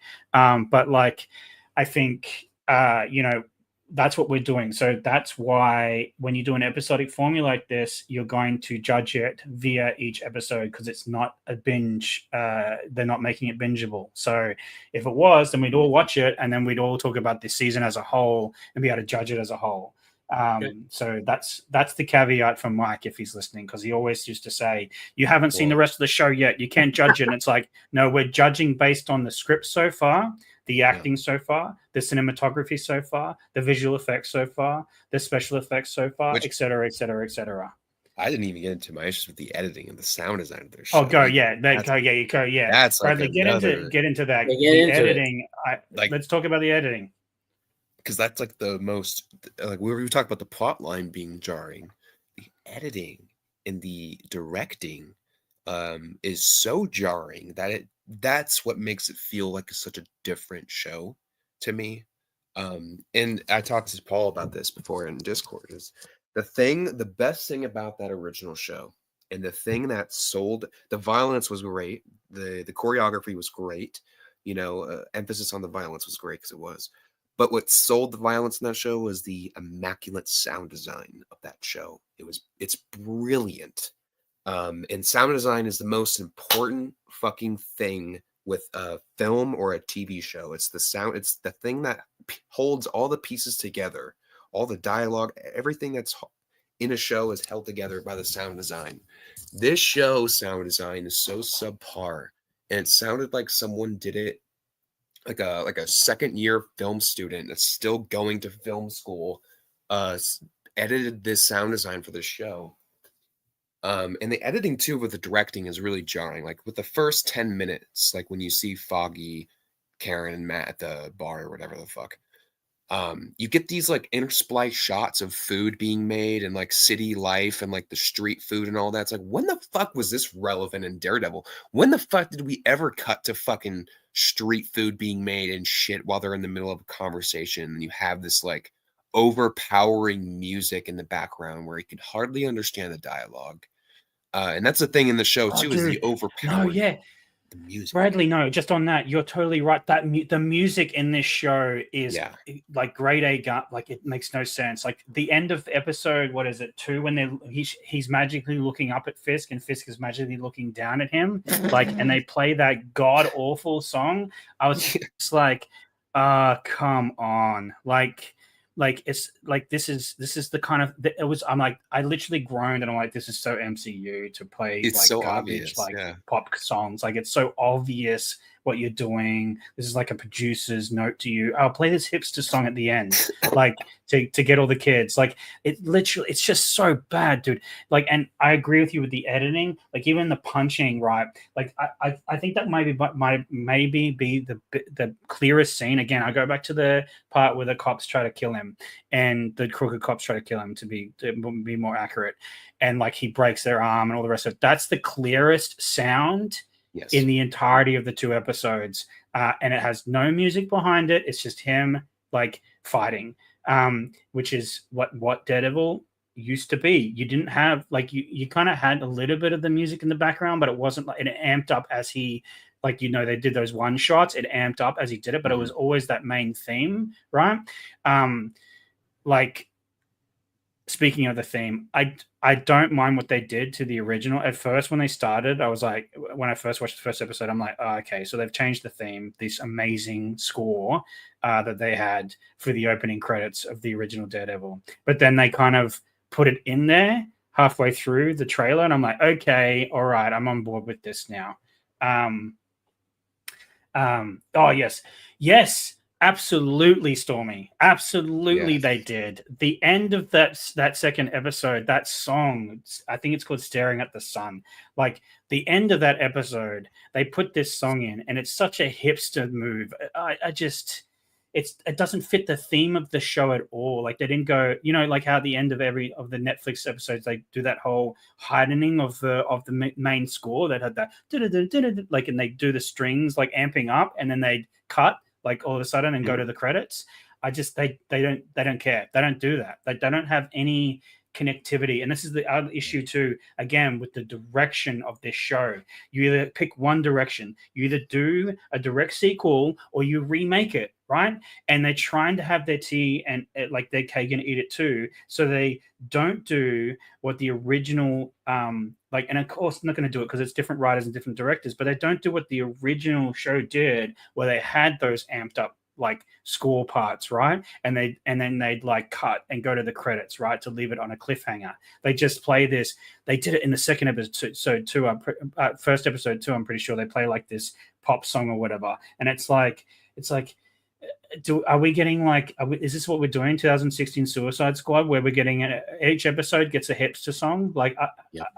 Anyway, I just wanted to interject with Bradley because I agree with you completely. The music is so terrible in this these first 2 episodes, and the score is off-putting. Hey Basco, and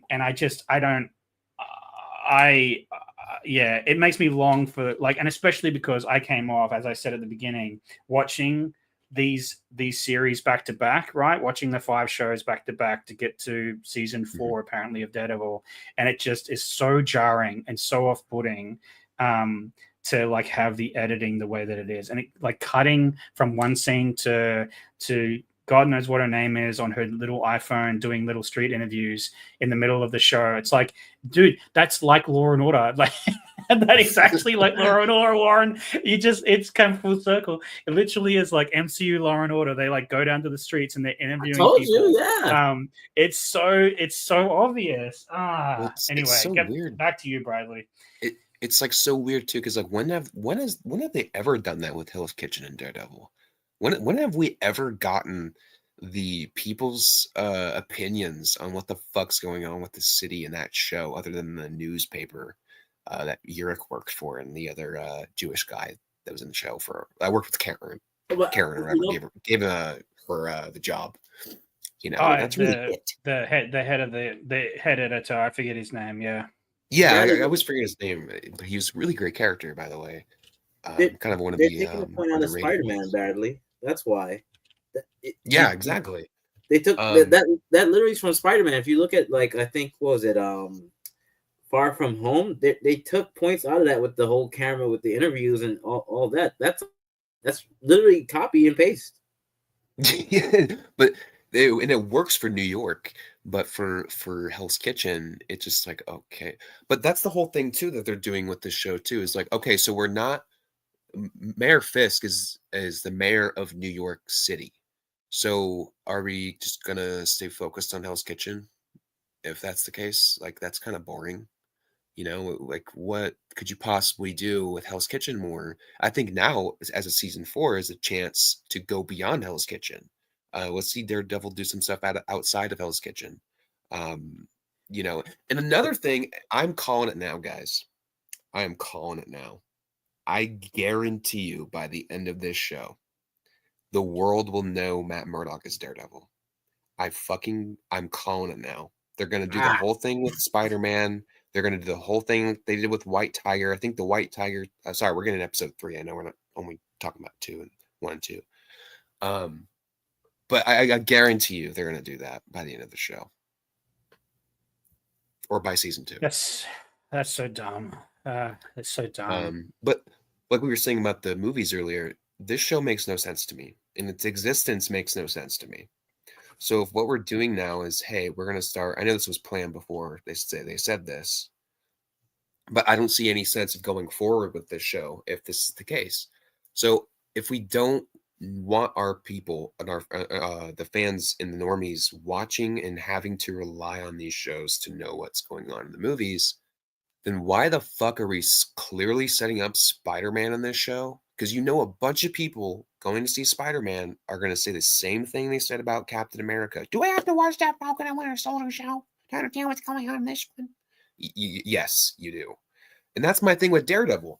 I kind of think Daredevil, I don't know how you guys feel about this, I think he's beyond television at this point. Like, if you're going to do something with Daredevil, do something with him in the movies, Like, I really... It makes no sense to me to put him in the MCU going forward and to have him in films and then be like, oh, yeah, if you want to see Daredevil outside of films, go to Disney Plus and rely on the show to see what he's doing. That counteracts what they're doing with their television shows and their movies. So I'm like, so it's okay if you do it with Daredevil, but any other character in any other show is not going to be like that. It's just weird to me. Daredevil should be, a really important character in the MCU, not some side character that he shows up here and there in Spider-Man or the Avengers for a couple minutes. It doesn't even really make sense to have him in the Avengers at this point because he doesn't feel properly set up or established in the MCU. I think clearly the Netflix show was set in the MCU. They had a bunch of references to pretty much the only Avengers movie, the first one, really. Countless references to that first movie. It got monotonous at some point. Fucking Hulk can have articles of the Chimera and all that. They did it so many times. They clearly were setting up that's in the MCU.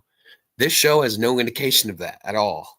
It just seems like a random, like, Elseworld thing that they're doing. Yeah, it's very disjointed at this time. I don't know if they'll interconnect it like halfway through or something, but yeah, it's super disjointed. I do agree with that, Bradley. Yeah, it's very strange. Disappointing. Most of all, disappointing. Yeah, absolutely disappointing. Yeah, to be honest, I did too. Like, I watched an interview with them, hyping it up, going, "Oh yeah, it was really important that like we maintain the character, but we also do our own thing, etc." And then I saw like the actors like hyping it up a bit, and I was just like, "You're giving this too much hype. I already feel something's off." And then watching that first episode, dude, as soon as that CGI stuff happened with him and Bullseye, I was so out of the show. Like, I was just so like jarred out of it that like I was like, what is this crap? Yeah. Like, what is this now? And then he threw him off the roof, and I'm like, okay, so we see him struggle not to kill Fisk in season 3, right? We see him literally hold back from killing him, but he's just going to kill Bullseye because Foggy. Okay, all right. It's like it makes no sense with his character at all, and his Catholic guilt and all this stuff. They haven't brought any of that in, by the way. Like, where is his mum? Like, we don't care. Apparently, the MCU doesn't care. Oh yeah, that storyline's gone. You know, yeah, his nun mum. They don't care about that. So yeah, I think the fighting too is so post production too. You could tell it's just so. There's a BTS scene of them filming the fight with Bullseye on the staircase, right? Yeah. Without the glare, the flashing bulb in the sheen. They shot it originally with no flashing. It wasn't disoriented like it was in this. And that's why I said when I saw they released this scene before the show even came out, it was horrible. I was like, what a horrible fucking thing you could show for the first thing, first clip of this show. Get people hyped about this. Yeah. People were hyping it up, of course. Oh, we're so back.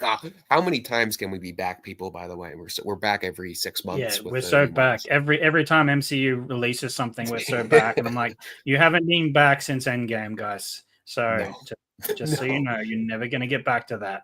It's okay. It's okay to accept that. You're never going to get that height again, right? Yeah. The only way to build to that is to build characters we care about and to go forward, right? And not continue to look backwards. And the problem is that that's what the MCU keeps doing. They keep looking back rather than building a new generation of heroes, essentially. But yeah, they can't force them like this. It's just got to come naturally. You know, which is why they should have taken a year off and pivoted directly to X-Men and Fantastic Four. Like, they should have skipped all these trash television shows, just got rid of all of that ideas. All of those should have been binned, not even attempted, because all those shows have done is what we have now. 7.5 million viewers on its first 2 episodes. Come on. Like, it's obvious now that the TV shows have done more to damage the MCU property than to course correct. That's what I'm saying. Exactly. Coming back at you with tariffs and war, apparently. It's about to happen. Yeah. They're actually going to invade the North. Amazing. But yeah, no, I think that's the problem, is they've done more to damage it than they have to make it go forward. And then we had the whole Kane debacle and the whole thing that happened with the actor involved in that, and just all of that stuff. And so it's just been one blow after another, I think, for Marvel.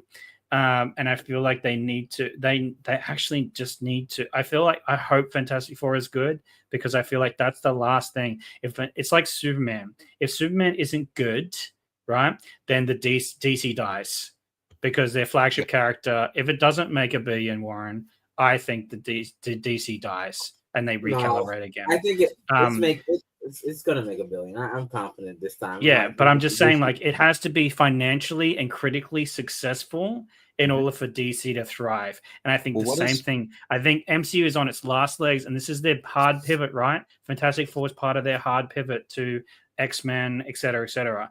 And I think this is where they need, if Fantastic Four does not do well and it's not a good movie, right, then I think Marvel needs to hard reset and just take a year, come back, make an X-Men movie. Like, honestly, they just need to pivot into X-Men. Avengers need to be left alone for the next 10 years. Well, the thing is, Paul, you have to remember that they're using Secret Wars to reset they're going to use Secret Wars to reset the MCU now, or Doomsday or whatever. That they're using that's their reset button. So, true. We're going to get Robert Downey Jr.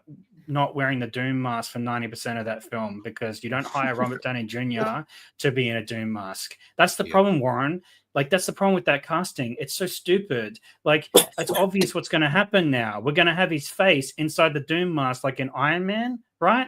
Or we're going to have him not wearing the mask for most of that movie, which is not Doom at all. Doom wears his mask. Like, this is why that casting is such a stupid idea. Or you know what I see happening, though? I can see Dr. Doom, because he knows he looks like Tony Stark to these people, and he knows that Tony Stark's identical to him, basically, which is a storyline that's happened in the comics before, which is right, yeah, I know, that's why they cast him. They might do that storyline too. Yeah, I think they're gonna do that thing where probably Dr. Doom pretends he's their Tony Stark or a Tony Stark. And that's why we'll know we won't see him in the mask, probably. It'll be for 90% of the film. It would be like the last 5 minutes, and he finally puts them. It'll be for the final battle. He's like, "I am Doom. Like, I'm not Iron Man. I am Doom." Like, he'll do a reverse of he's his. Gonna kill someone. No, Bradley. That's what he's gonna do. I just figured it out. He's gonna do a reverse of his Iron Man line. So he's like, "I am Iron Man." He's gonna do a reverse. He's like, "I am not Iron Man. I am Doom." Like, and put the mask on as he says it. Yeah. Or you know what I see happening? My God, I see the end. Dr. Doom, he'll be pretending to play along with a battle or something. He'll be like, quote unquote, fighting with them, with a common foe, quote unquote. Meanwhile, he's working with that common foe. I wouldn't be surprised if he doesn't help them at the last second and gets someone killed, and then he's like, I'm Doom. Fuck you. Yeah, I am Doom. Yeah. Yeah, it's gonna be really ham-fisted, and that's my thing too. It's like, if they are gonna reset with Secret Wars, then why are they doing all this shit with Daredevil and She-Hulk and the Hulk characters and Captain America, and Red Hulk? Because they're gonna reset everything. They're like setting up things though to just be rebooted and to just be thrown away though. Like, unless they're just ham-fisting all these storylines into one film, like it's which is worse. I mean, this is a symptom of the fact that I don't think any of them was thinking that Jonathan Majors was going to have his issue, because this is all last minute, right? So this is the symptom of that, which I don't think they should have fired a guy, but that's another topic for another stream, right? Mm-hmm. What that whole debacle with him. So it's a kind of to coin the term, it's a hot mess that they're in, and they're scrambling. And they're saying to themselves, what made us a few billion? Robert Downey Jr. Okay. What made us another few billion? 700 plus million. Oh, the Russo brothers. Okay. That should work. That's really what they're saying. It's clear as day. I'm sure you guys see it too.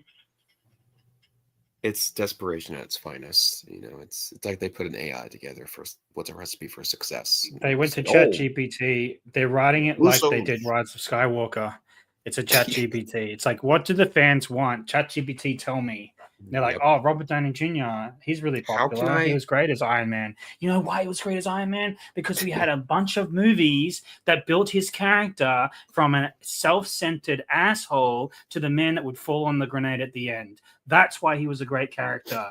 My God, they built the time. They took the time to build him in every movie. They took the time. All of the movies, even the ones that aren't so great, but in retrospect are better than what's come out so far in this new phase. But like even Iron Man 3, they built his character over that period of time so that you cared when he gave up his life at the end. You don't get that with the MCU now. They want that one and done in the middle of a movie. They want you to care about these new characters, these substandard characters, these B-list characters. They do nothing to make you care. It's like Mike said when I did the review of the Captain America movie. Like, they did nothing to advance Sam's character in this film. Nothing. And it's like, why do we care about Sam? Why do we care about Latino Falcon? I don't remember his name. Like, that's the thing. If I don't remember his name, why do I care? Like, that's the thing. Like, who's going to care if you can't remember his name, right? He was like Shuri the Second, right? With his stupid jokes and trying to be in and hero worship of an actual Captain America, right? Isaac. Like, it's just... That's all I remember about him in that movie. Oh, and he crashes into the thing because he doesn't follow orders very well. Dude, that whole dialogue of him, like, I always wanted to be you, Falcon. I was like, that's only you, buddy. Only you want. That's only you, man. No one wants to be Falcon. No one gives a shit about Falcon. Yeah. Rhodes is a better sidekick than he is. Like, yeah, fuck. War Machine is more interesting. I'd rather be fucking Rhodey, a cripple.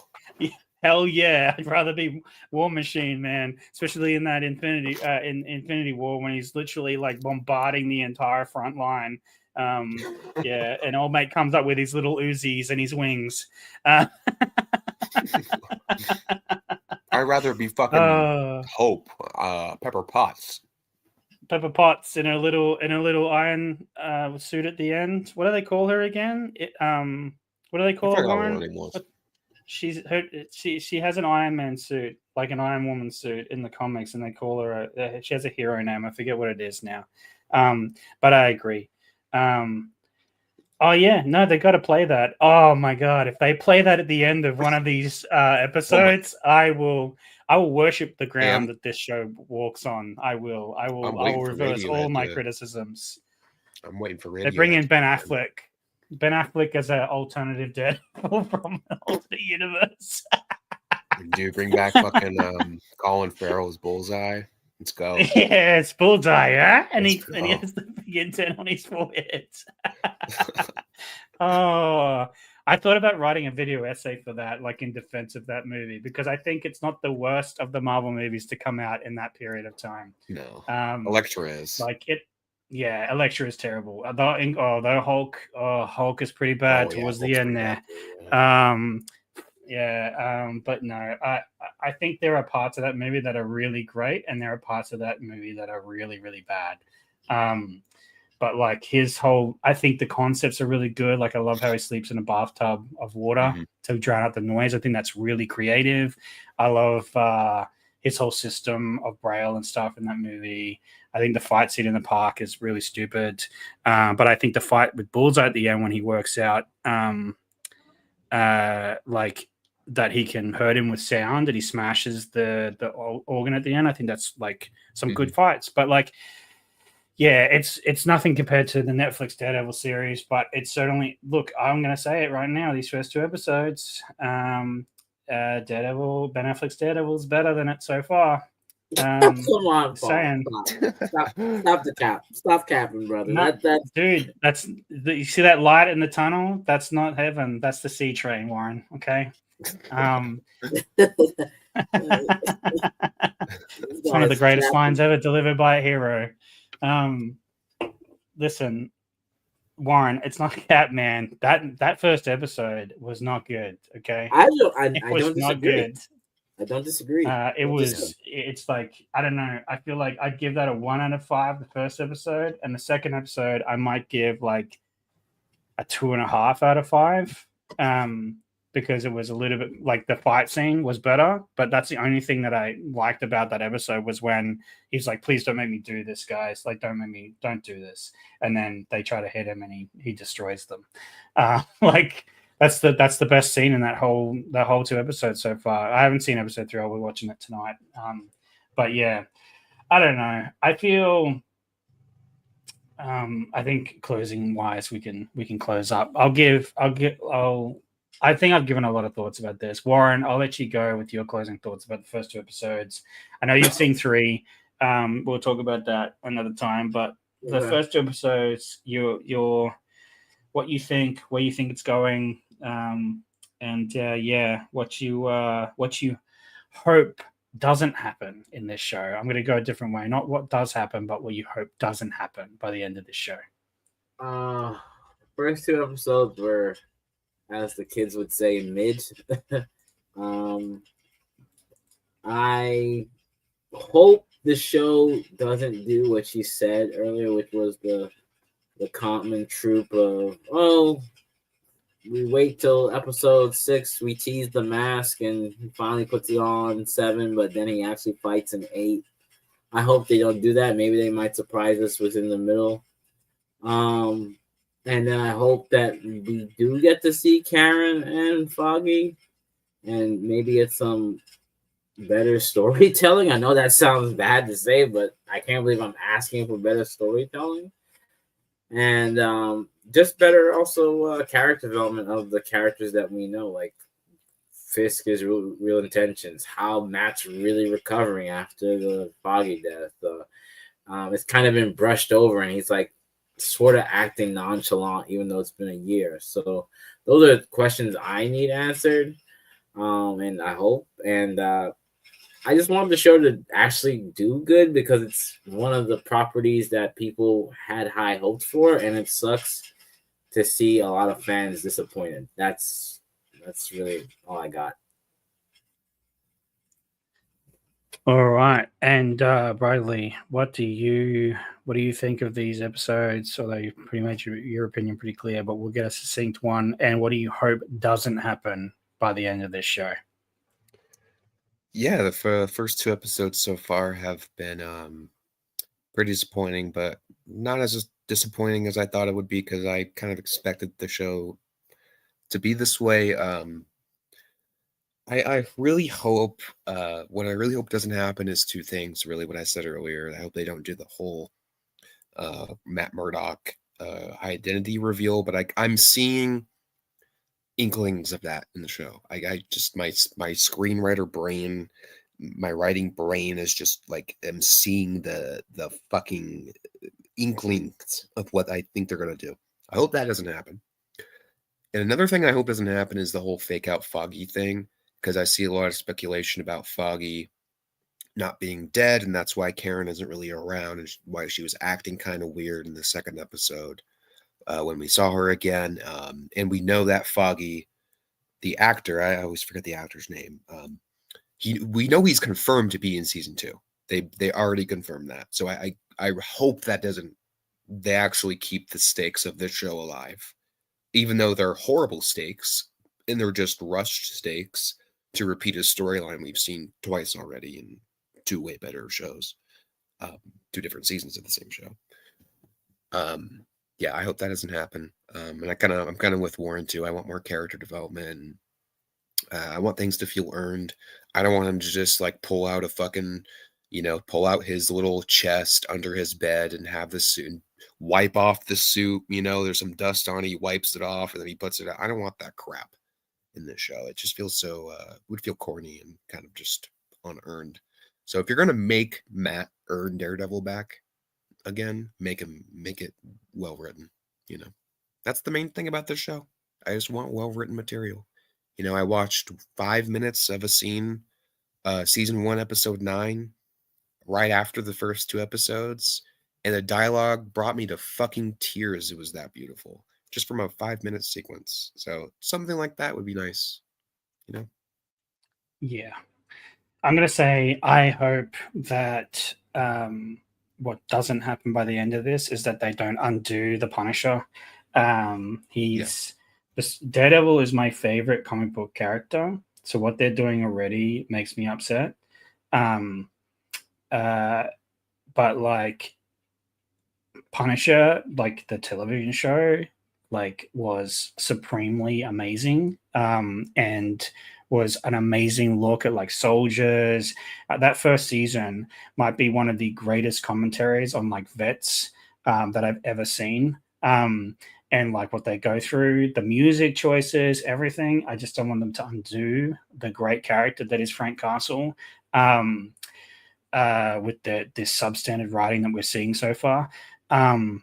What I also hope doesn't happen is that Spider-Man shows up. I couldn't deal with it if they flipping had Tom Holland, or they don't even need Tom Holland. They just get him to record in his car on a phone his voice, and they stick in CGI Spider-Man. Like honestly, they could do it. They could do it. How's my old lawyer doing? Yeah, how's my old lawyer doing? How you going, man? Like, and like swings through the city or whatever. I'll die. I'll be like, this is the death knell for MCU. But what I do hope happens is that it picks up. We don't get any fillers because 8 episodes, we don't have time for that crap. I hope the MCU has learned its lesson. I doubt it though. I really want more visceral action. I really want Daredevil in his suit before the last episode or the last 2 episodes. I really want Fist to actually do something other than look mopey in his chair and talk about vigilantes being terrible. But that's what I hope for. I hope that we get some actual character dialogue. And the most I hope for is some sort of explanation about what happened since he went to prison, because they haven't done anything of that kind yet. And I really want to know why he's the way that he is and why he's becoming mayor. I mean, they do the little echoes. I don't want to have to watch a show to understand this. They need to give us a reason why after season 3 he's not in prison. They need to give us that. So yeah, that's what I really, really want. But yeah, that's it. So anyway, guys, thank you for listening. Thank you for watching. Do all the nice things if you feel the need or feel the want to. We'll be back again to talk about season 1 or season 3, season 4 reboot. I don't know what you want to call it now. Reboot, remake of Daredevil, reborn, born again.